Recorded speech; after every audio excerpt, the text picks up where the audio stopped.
E vou agora apresentar a querida professora Irene Nohara, que eu tive o prazer de conhecer pessoalmente, né? Dos professores foi a única que eu tive essa alegria, mas espero conhecê-los pessoalmente ainda, os demais, em outros eventos. Mas nós estivemos, e por uma coincidência, justamente tratando no Congresso, na Câmara dos Deputados, sobre o PL, né? Esse novo PL de licitações, esse novo que, como o professor Luciano bem disse, já é novo há mais de uma década, né?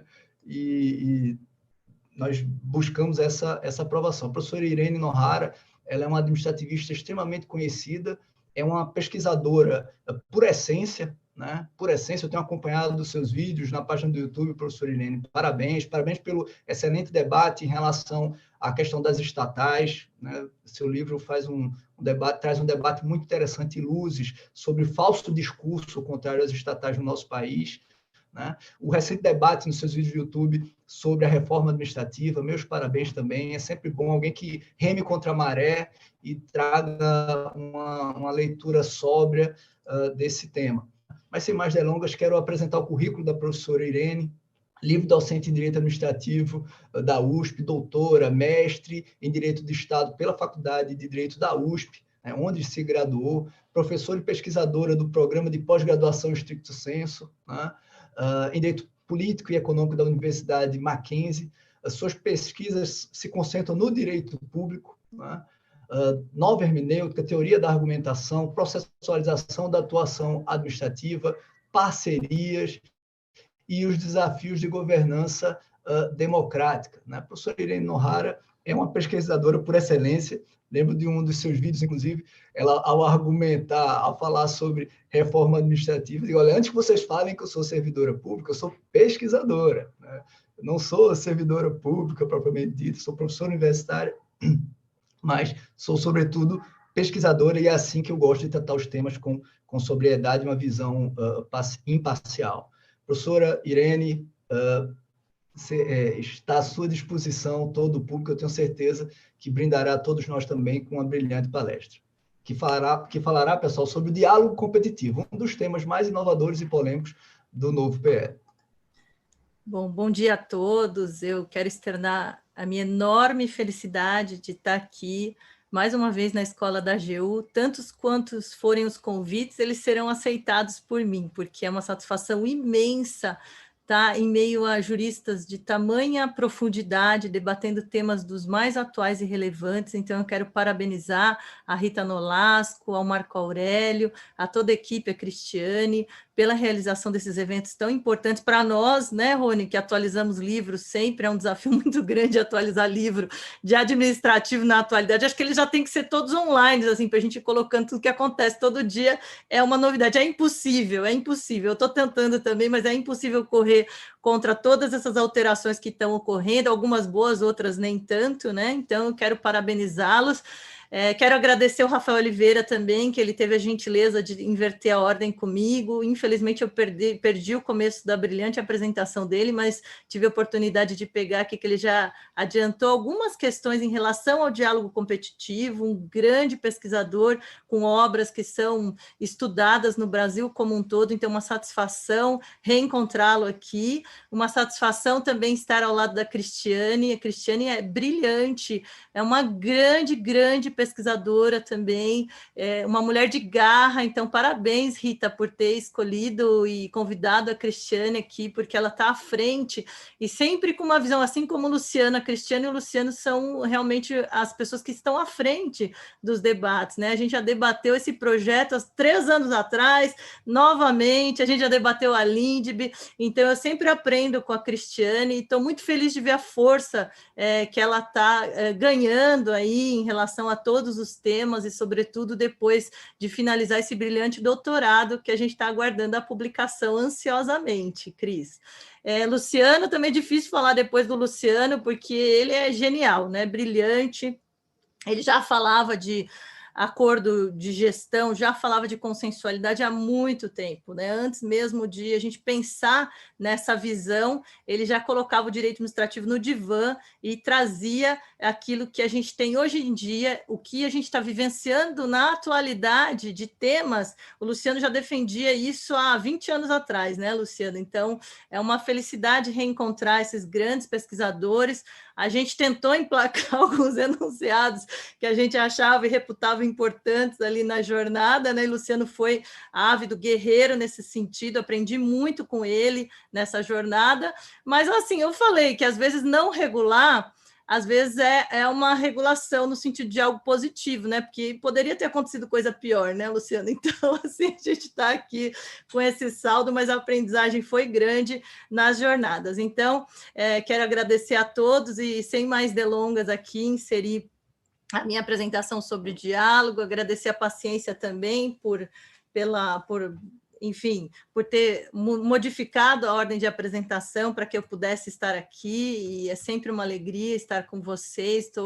Essa pandemia realmente está aumentando o nosso trabalho, mas o aprendizado assim está numa velocidade que eu nunca participei de tantos eventos em toda a minha vida. Acho que eu tenho eventos semanais e está sendo uma alegria. Já convidei os alunos para virem para cá também, para assistirem, aqueles que não vão poder assistir, que assistam depois no canal do YouTube da Escola da AGU, o conteúdo tão relevante dessas apresentações, né? E eu acho que acabou ficando bastante coerente, porque como o Rafael já falou das modalidades, a crise da novidade existente em algo que já é aplicado, o Luciano, com toda a sua didática e profundidade, trouxe o aspecto da consensualidade. Aqui eu gostaria de focar no aspecto do diálogo competitivo, que talvez seja a modalidade mais inovadora. Então, só gostaria de saber se vocês estão vendo, né, os slides. Então, eu vou aqui passar aqui. Opa, só um segundinho aqui. Tá, joia. Então, para iniciar a apresentação da questão do diálogo competitivo, é importante que a gente aborde a questão de inovação, né? Eu acho que está muito claro na sociedade, no atual estágio de desenvolvimento do capitalismo contemporâneo, que a inovação é um caminho sem volta e que as tecnologias disruptivas elas vão transformando a forma de oferecimento de produtos e de prestação de serviços, né? Então, é muito importante também que a administração fique atenta a essas mudanças, sob pena de realmente ficar para trás em relação ao que o mercado oferece em termos de contratações mais eficientes e que solucionem melhor as questões da administração. Agora, como o professor Rony falou, evidente que o mercado apresenta a sua expertise e maior variabilidade para a sua sobrevivência, né? Então, ele geralmente é mais plástico que a administração, mas também a gente não pode simplificar. É necessário a gente repensar alguns mitos, né? Então, o primeiro mito aqui que eu quero trazer para a gente repensar é que, na verdade, o Estado tem um papel fundamental em relação à inovação, né? Se a gente pegar os trabalhos, por exemplo, da Mariana Mazzucato, do Estado Empreendedor, ela tenta desmistificar a ideia de que o Estado seria o pesadão, que não contribui em nada com a sociedade, e o mercado seria o ágil, portanto, as grandes inovações vêm realmente das startups de fundo de quintal, ali do Vale do Silício. E ela traz estudos demonstrando que, no fundo, o Estado teve o seu papel fundamental em relação à inovação que gerou esses avanços tecnológicos, porque a iniciativa privada, geralmente, ela tem receios a investir numa tecnologia quando está em fase de teste, quando está em fase de vale da morte. Então, é o Estado que é fundamental nesse papel, né? Ela trouxe papel para persuadir a Inglaterra a não fazer grandes modificações e enxergar o papel do Estado nesse sentido. Evidente que a iniciativa privada se apropria da tecnologia na sua maturidade e oferece esses serviços, mas o Estado ele tem um papel fundamental na inovação. A gente não pode diminuir o papel do Estado em relação à promoção, ao incentivo de longo prazo, para que haja esses grandes saltos revolucionários tecnológicos que são agregados, às vezes, pelos departamentos de defesa, sobretudo, mas o outro grande mito é a questão da expertise, né? E aí que eu quero chamar a atenção também de um ponto. Às vezes se costuma dizer, ah, não, porque a administração ela vai estar sempre aquém em relação ao que existe no mercado. Mas se a administração oferece também melhores condições, remuneração, condição de continuidade para que atraia efetivamente aqueles profissionais que estão à frente do estado da arte, ela vai ter esse pessoal também para modelar as contratações. Então, muito do que ocorre na atualidade se dá em virtude do fato de que há uma diminuição de concursos públicos para engenheiros e melhores condições de permanência na administração pública. Então, a gente observa, por exemplo, no caso da China, né? A China, talvez, quer gostemos, quer não gostemos, seja aí o grande império do novo milênio, do século XXI, aqui que a gente está vivenciando, certamente. E aqui tem um caso emblemático, né? Aquele economista, o Beluso, da Unicamp, que acompanhava várias comitivas que vinham da China em relação a várias questões econômicas. E quando havia, por exemplo, a construção de Itaipu em 75 e 82, os chineses vieram para cá simplesmente observar o que a gente tinha para ensinar para eles em relação à tecnologia inovadora. Tanto que eles construíram Três Gargantas com base na tecnologia brasileira. O Brasil era pujante na década de 70 e 80 nesse sentido de obras de engenharia. Só que aí, na década de 90, a partir dos anos 2000, voltaram as comitivas e o Beluso falou, poxa, vocês da China, hein? O que vocês fizeram? E aí essa comitiva falou para ele o seguinte, e vocês do Brasil, que a gente simplesmente copiou uma série de questões, por que vocês pararam de fazer aquilo que vocês estavam fazendo, né? Então, são questões aí, enquanto o Estado ofertar condições para atrair esses grandes cérebros, vai ter pessoal também para fazer as modelagens dentro do estado da arte, tá? Então, aí é a questão que eu jogo aí da questão da reforma administrativa. Mas, voltando ao ambiente das licitações, a gente observa que as licitações, elas correspondem a 15% do PIB. Então, em 2019, 72 bilhões de compras. É mais recente esse movimento de perceber a importância das licitações para a promoção do desenvolvimento nacional, que a licitação não se volta somente à questão da contratação, mas que ela teria um viés metacontratual em termos de promoção do desenvolvimento, né? Nesse sentido, também a AGU já tem estudos que são estudos que estavam à frente da questão das licitações sustentáveis, né? Até o Murilo Jordan participou, organizou uma obra importante e pioneira em relação a essas reflexões, mas a gente utiliza a licitação, atualmente o mundo utiliza, para promover política de pleno emprego em relação a microempresa e empresa de pequeno porte, para criar mercados próprios, para fornecer produtos dentro do ciclo de produção. Então, a licitação tem a sua complexidade, é um aspecto extremamente relevante em relação ao desenvolvimento do nosso país.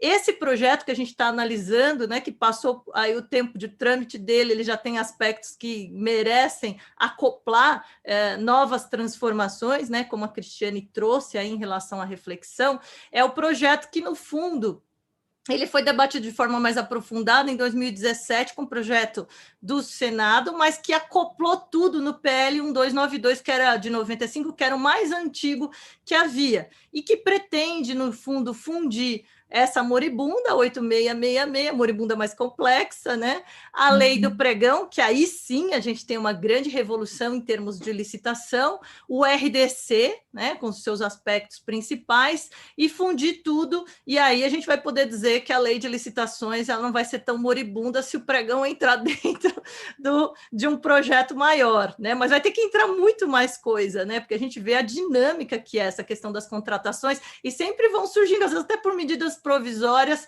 novas alterações. Então, vai ser impossível trazer tudo, codificar tudo numa lei geral, né? Como o pessoal gosta de trazer tudo no mesmo diploma. E quais são as mudanças desse projeto em curso que a gente aguardava, esperava? Eu também escrevi sobre a lei de licitações, mandando e-mail para o Marçal Justem, perguntando como é que estava o trâmite ali, para ver se aquilo que eu estava escrevendo já não era ultrapassado. Certo é que, se esse projeto ainda for aprovado, vai ter uma vacácio de 2 anos ainda da Lei 866. Mas o que nós temos de mudança em curso no projeto, né? Inversão de fases como regra, a facultatividade do uso do orçamento sigiloso, que veio no RDC, o programa de compliance obrigatório para contratações em grande vulto, isso a gente já está tendo em várias legislações esparsas de entes federativos. O Portal Nacional de Contratações vai ser excelente, né, no sentido de consolidar e trazer mais informações em relação às contratações. A substituição, né, das comissões todas por um agente de contratação e equipe de apoio inspirado no pregão, a atualização dos valores de contratação direta. Curiosamente, esse ponto a gente estava debatendo, né, Rony? E aí foi o Pagani que falou, não haveria necessidade de uma lei para isso. E ele queria realmente que houvesse alteração por ato infralegal. E aí parece que daquele debate também, na época era o Michel Temer, houve o decreto atualizando aqueles valores. Acredito até que eles não tenham que ser tão atualizados assim, porque o pregão revolucionou as licitações e permite de vários valores, né, de forma mais fácil, mais ágil. Então, a gente tem que pensar articulado com o pregão, se há necessidade mesmo de ampliar tanto a contratação direta, os valores de contratação direta. Também o que empacou muito no projeto foi a questão dos seguros, né, que queria se aumentar ali de 5% ou 10% para contratações de grande vulto e de maior complexidade técnica para 30%, e também para algo que ocorre nos Estados Unidos, que é a cláusula de step-in, para não deixar os elefantes brancos e para realmente a seguradora assumir o final da obra. Só que aí se questionava se o Brasil tinha estrutura de seguro de mercado suficiente para que a licitação não ficasse nas mãos das seguradoras, né? Esse era o ponto ali que, de certa forma, barrou um pouco o andamento desse projeto. E a nova modalidade que eu quero me debruçar aqui com mais atenção, que é realmente a grande transformação da lei de licitações, da nova lei geral, se ocorrer, é o diálogo competitivo, que é de inspiração muito mais da União Europeia do que nos Estados Unidos, apesar dos Estados Unidos adotarem também na FAR diálogos, eles são posteriores, não são no tocante à questão da modelagem da contratação propriamente dita. Então, o diálogo competitivo é inspirado na Europa, no diálogo concorrencial e incorporado, trazido em diretiva da União Europeia, incorporado em legislações específicas, e alguns países realmente adotam, né? Até esse ano aqui de 2020, que está durando 10 anos, eu tive a oportunidade de ir para a Itália junto com o Rafael Sérgio, que estuda a fundo a questão do RDC, das novas modelagens, das plataformas que a União Europeia se utiliza, né? Ele costuma dizer que era muito voltada para o aspecto de PPP, e se for aprovada dessa forma, não vai absorver as principais modelagens mais complexas, né? Um ponto também para a gente refletir.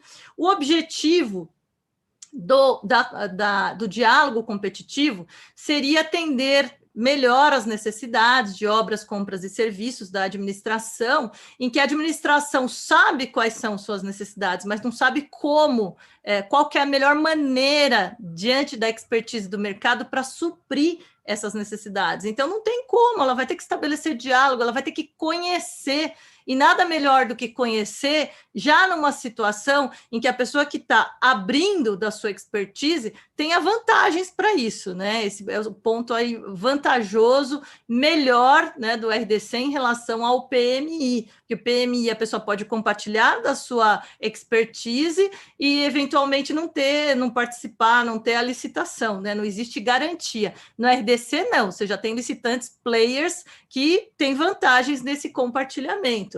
E a administração vai buscar conhecer dessas alternativas de solução, e é uma modalidade que foge desse padrão mais rígido, que não permitiria esse diálogo, que auxilia em tudo na modelagem da futura contratação. Então, a ideia do diálogo competitivo é trazer modelagens mais customizadas em relação aos problemas que a administração tem que enfrentar. As hipóteses, como foi muito bem mencionado pelo Rafael Oliveira, são inovação tecnológica e técnica, adaptação de soluções disponíveis do mercado, quando a administração não consegue especificar tecnicamente, com precisão.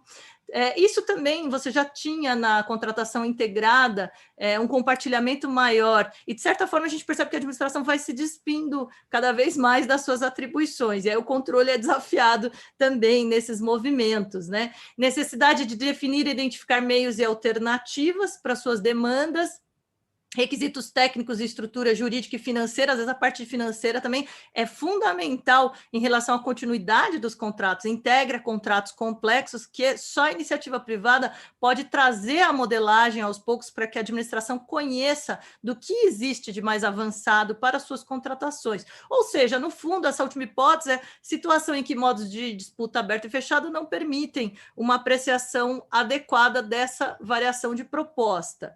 O procedimento, nós temos basicamente duas fases, a fase de diálogo e a fase competitiva. Então, existe a pré-seleção, em que se identifica qual a necessidade da administração, delimitando claramente o que ela necessita, e aí você abre com o edital a possibilidade das pessoas se inscreverem, manifestarem interesse em participar já do certame, num prazo de 25 dias úteis, ainda bem que é úteis, né? Porque estende um pouquinho, porque se fosse só 25 dias corridos, ficaria muito curto o prazo, né?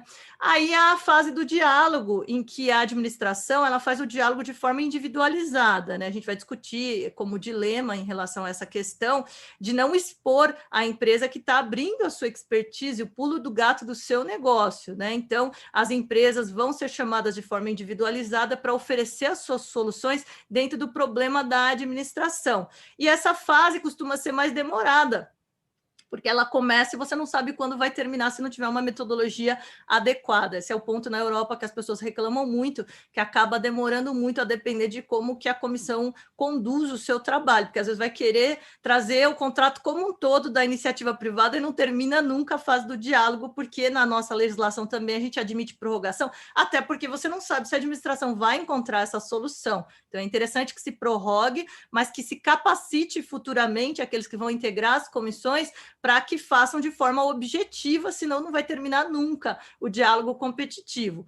Depois, quando a administração identifica mais soluções possíveis e boas, né, para atingir aos seus objetivos, se abre a fase competitiva com aqueles que participaram do diálogo e se convoca para que apresentem uma ou mais soluções num edital em que há a especificação da solução, que foi reputada mais adequada dentro daquilo que foi compartilhado, e com critérios objetivos de seleção. Esse é o ponto desafiador, tudo tem pontos desafiadores em relação às novas modalidades. E o prazo será não inferior a 60 dias úteis para a apresentação das propostas. A comissão, como foi exposto também pelo Rafael, composta por 3 servidores estáveis ou empregados públicos. Gente, se a reforma passar assim, vai ser raro achar os servidores estáveis se ficar só restrito a carreiras específicas, né? Mas já deixa aqui empregados públicos, seletistas, né? Porque a gente está na iminência de quebra do regime jurídico único, mais uma vez, mas não por inconstitucionalidade formal.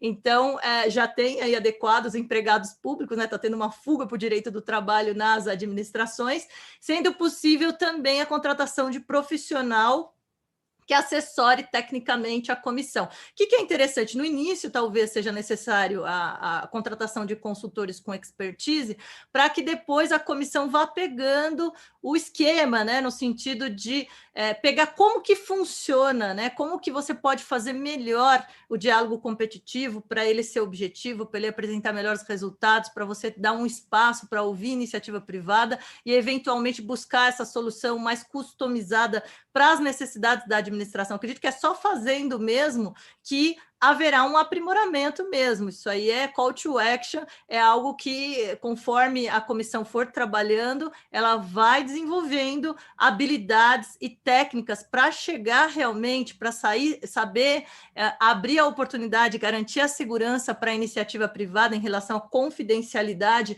dos dados que são compartilhados e chegar numa contratação melhor dentro do que existe no mercado. Então, o desafio da comissão aqui é criar um ambiente de confiança, né? Se a administração ficar distante, eu não gosto muito da palavra, mas geralmente as pessoas falam muito mudar o mindset, parece aquelas coisas de coaching e, enfim, aquelas coisas meio picaretas, mas assim, não é nesse sentido, é no sentido realmente de ter uma modalidade nova que busca objetivos mais flexíveis dentro do que a administração deseja, do interesse público cambiante e das transformações disruptivas de fornecimento de novos serviços. Então, é criar um ambiente que estimule essa confiança, essa segurança, que os players sintam que existe uma vantagem no compartilhamento das suas informações. E aí eles são estimulados realmente a colaborar e trazer os dados para a administração para gerar melhores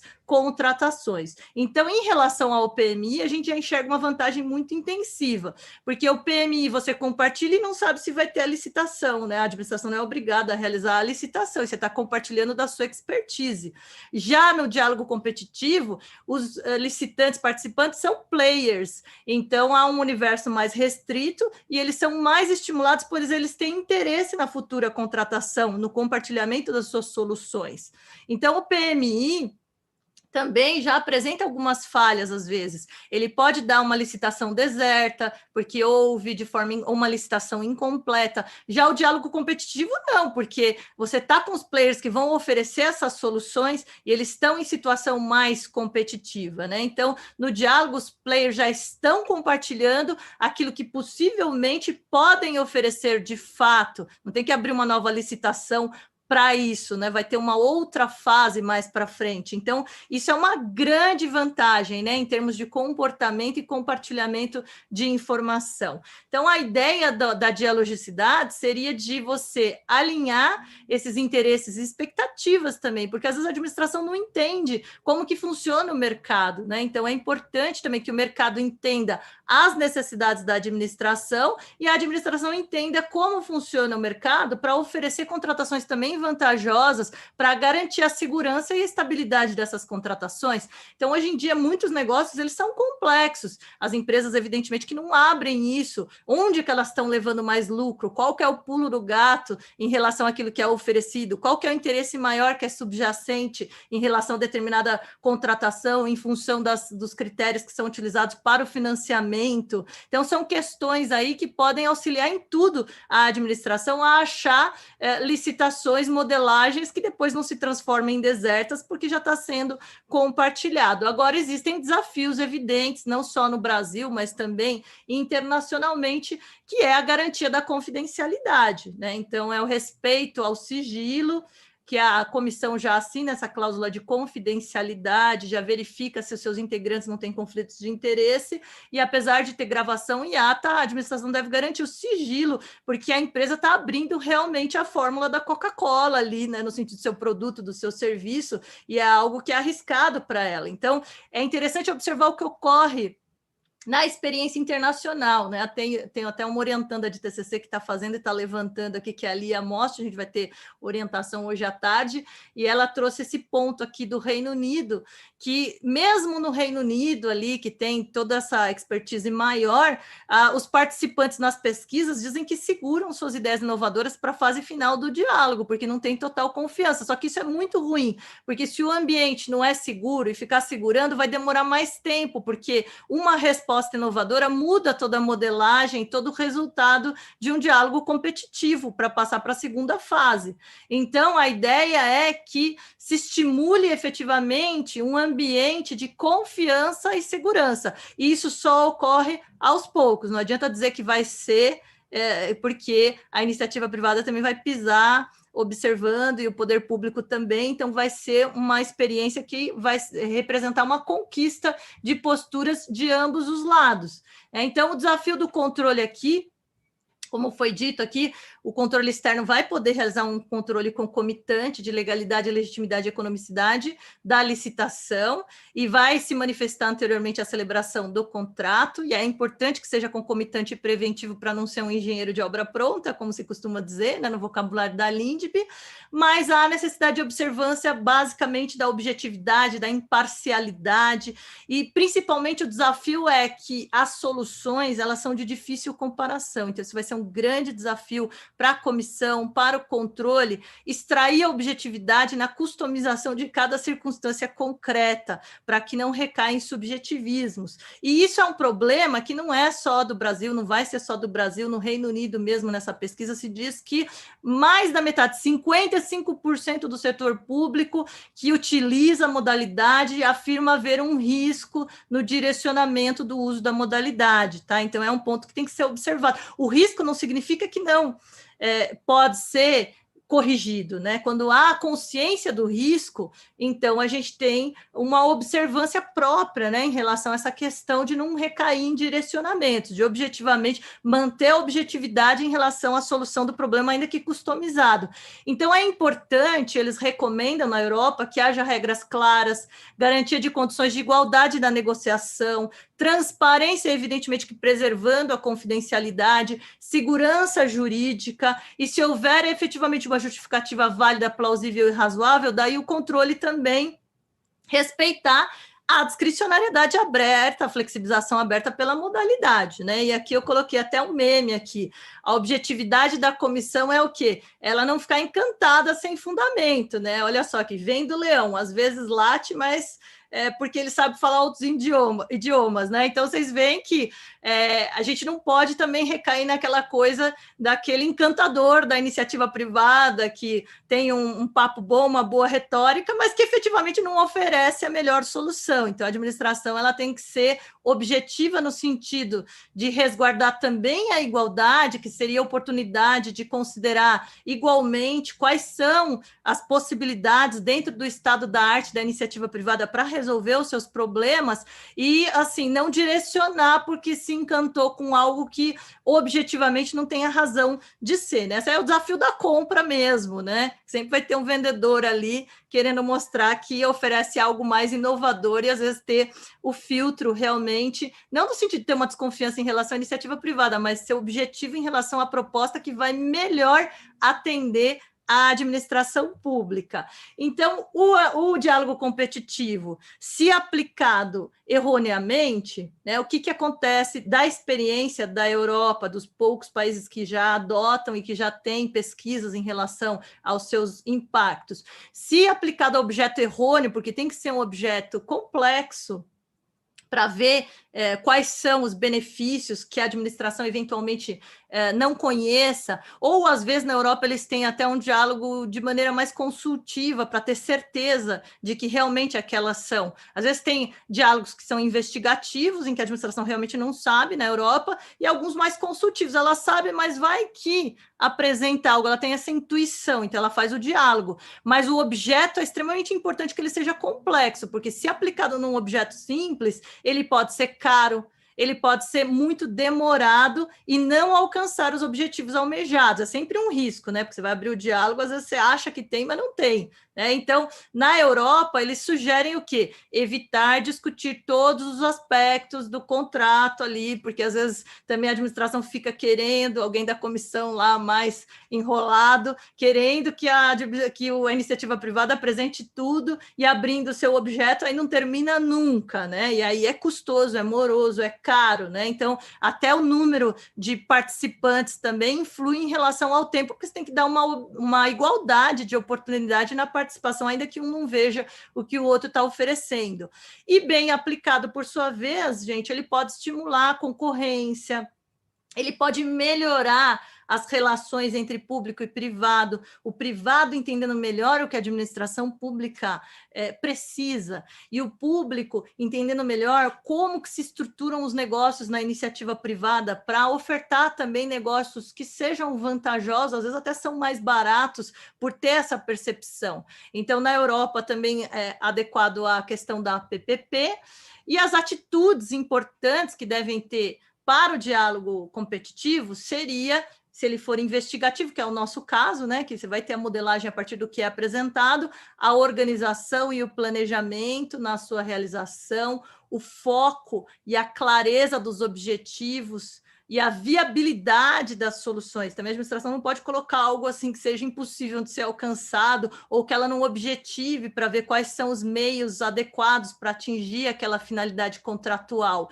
Então, não pode ser obscuro o objetivo da administração, porque às vezes também ela é muito culpada por trazer um problema em que ela não identifica exatamente o que ela pretende, ainda que ela amplie o rol de meios possíveis para alcançar aquela finalidade, também a iniciativa privada deve se amparar justamente nessa clareza de objetivos para oferecer quais são os meios adequados e melhores para alcançar aquela finalidade. Então, vejam aqui, enquanto síntese, né, da grande novidade, que é o diálogo competitivo do projeto de lei de licitações que tramita há muito tempo.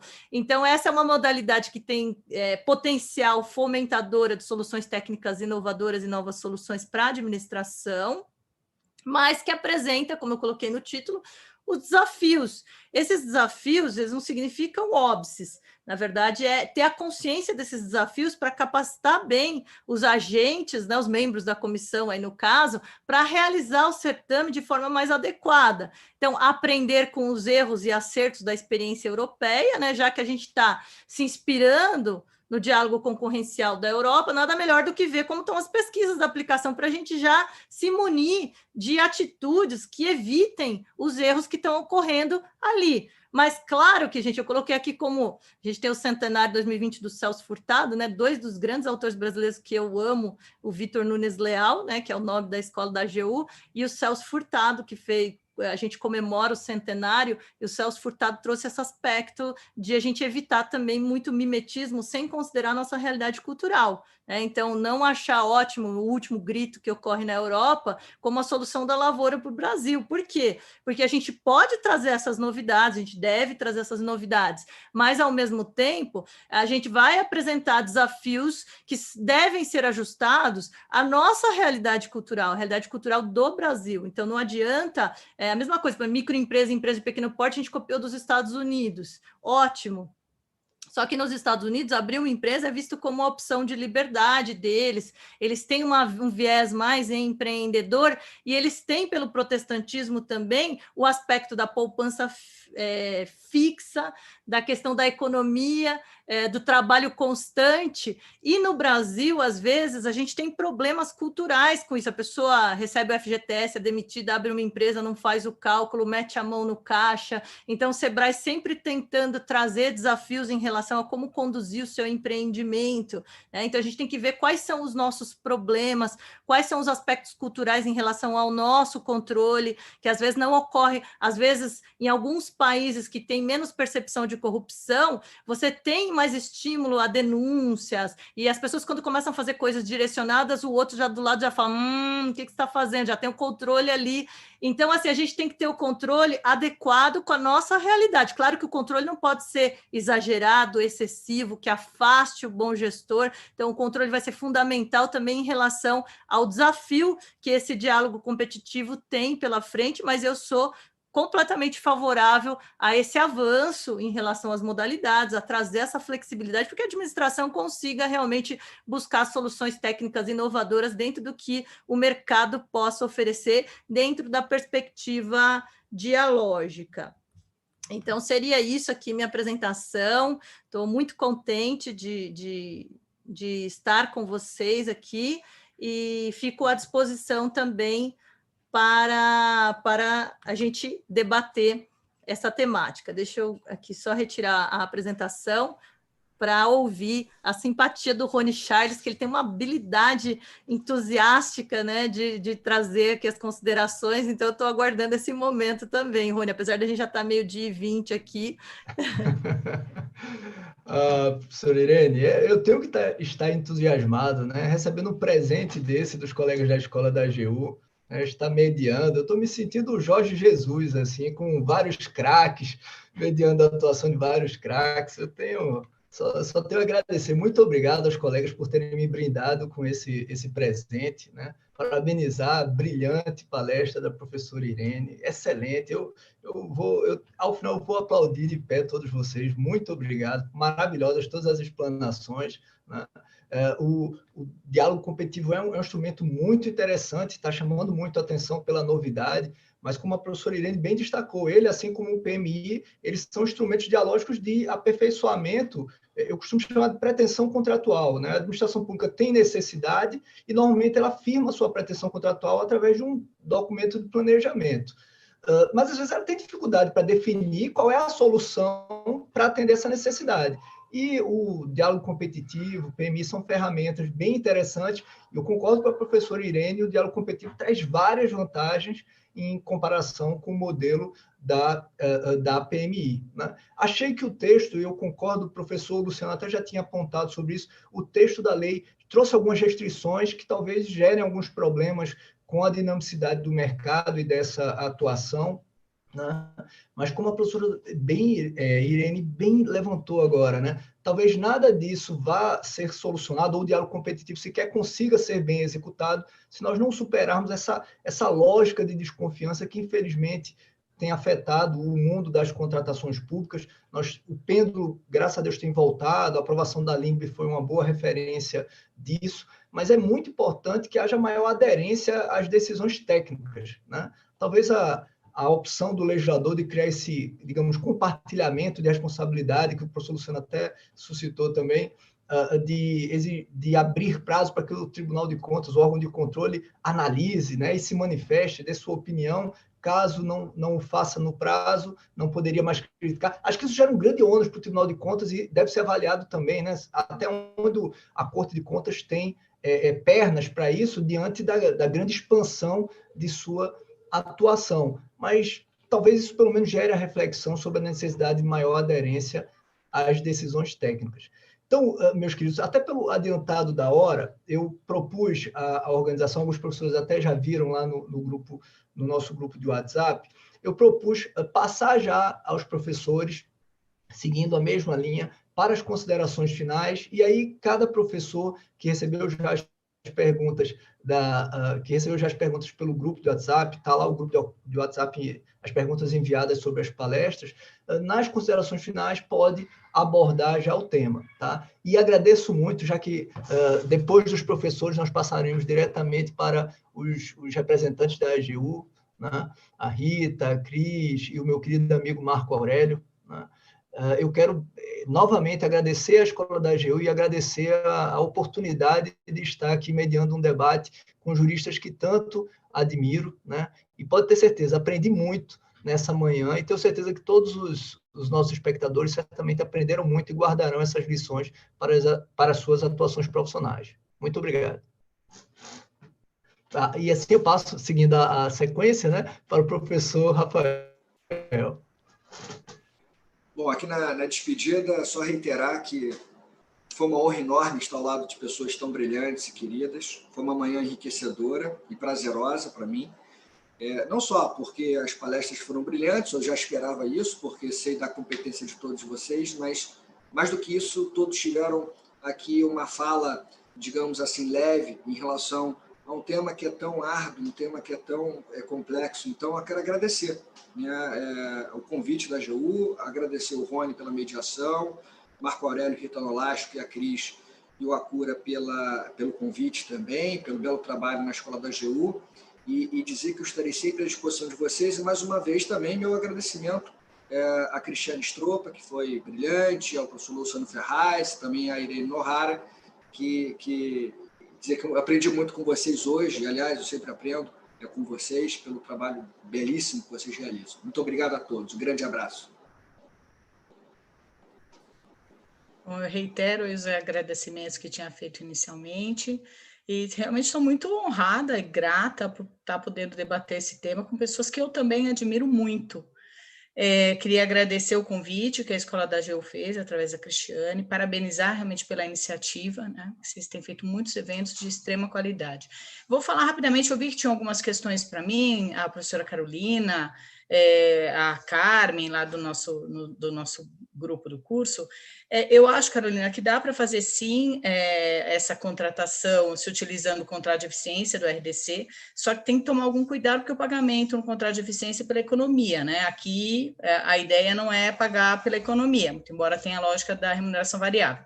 Então, eu só acho que seria possível, mas precisa ver o que efetivamente a administração pretende. Se nós vamos nos livrar dessa questão da responsabilidade solidária, se a empresa contratada não pagar, então, não sei, porque vai depender muito de como o Tribunal do Trabalho enquadrar esse tipo de contratação. Pelo que está no edital do TCU, ele deixa claro que isso não é uma contratação demo, logo, a fiscalização não é feita sobre as certidões em termos de recolhimento do funcionário. A fiscalização, ela continua sendo feita mensalmente, mas das certidões da empresa, não de eventual recolhimento. E deixa claro que a responsabilidade é única e exclusivamente da empresa. Então, não haveria esse repasse de responsabilidade para a administração. Agora, vai ser isso mesmo? Pelo menos nos contratos que foram feitos até agora, não houve esse relato de problemas. Mas não sei se quando a administração, porque até então a gente tem ali estatal, terceiro setor, mas agora seria a administração direta fazendo. Eu não sei se aí, de repente, não vai haver uma mudança de postura, né, por parte do judiciário. Mas, mais uma vez, agradeço. Bom, seguindo a ordem aqui, eu também gostaria de agradecer imensamente a oportunidade de participar do evento. A Escola da AGU está fazendo um grandiosíssimo trabalho com essa iniciativa. E eu queria deixar um abraço aqui para os meus colegas de painel, aos organizadores presentes também nesse momento na live. Valeu, foi uma oportunidade de ouro, aprendi muito aqui com vocês todos. E vamos levar isso aí para formularmos novas ideias para o futuro, se Deus quiser. Um grande abraço.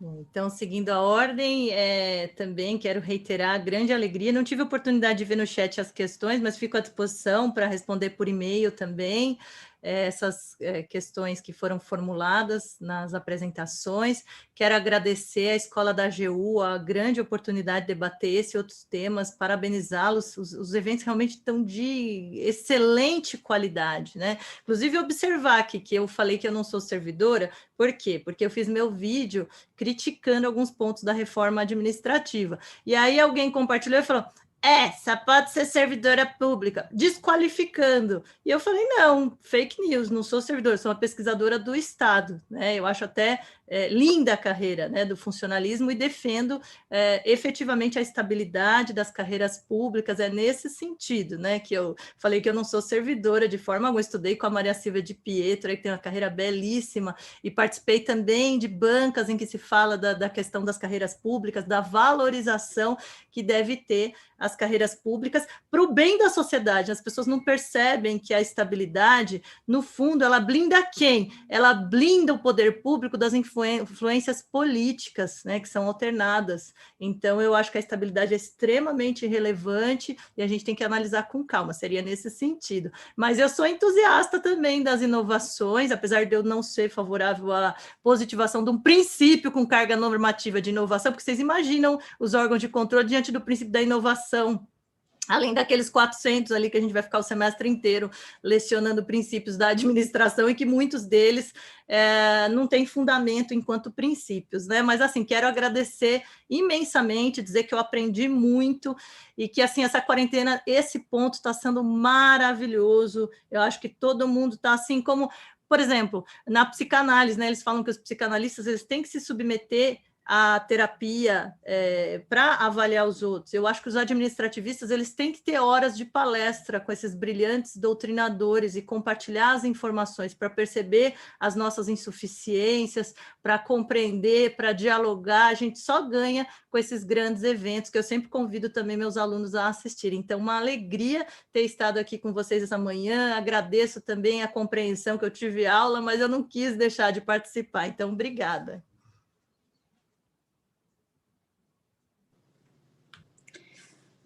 Bom, a minha função aqui também é agradecer, só agradecer, realmente um evento fantástico, uma manhã maravilhosa, de muito aprendizado, um diálogo riquíssimo, agradecer especialmente ao Dr. Rony, excelente mediador aí, que fez a interlocução com os palestrantes, profundo conhecedor de todos os temas, muitíssimo simpático, como sempre, e agradecer os palestrantes extraordinários, né, que falaram aí sobre temas muito importantes dessa nova lei, que é super recente, 14.011.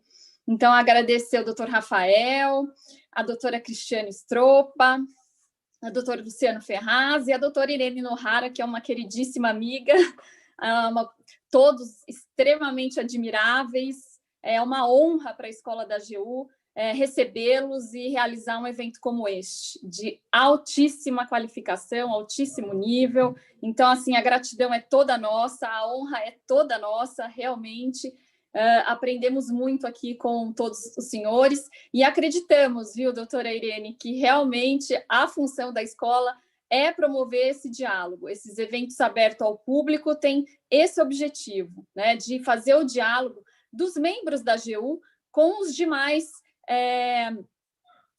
players, né, de todos aí, todo o processo administrativo e de todos os temas que nós abordamos aqui em nossos eventos no YouTube.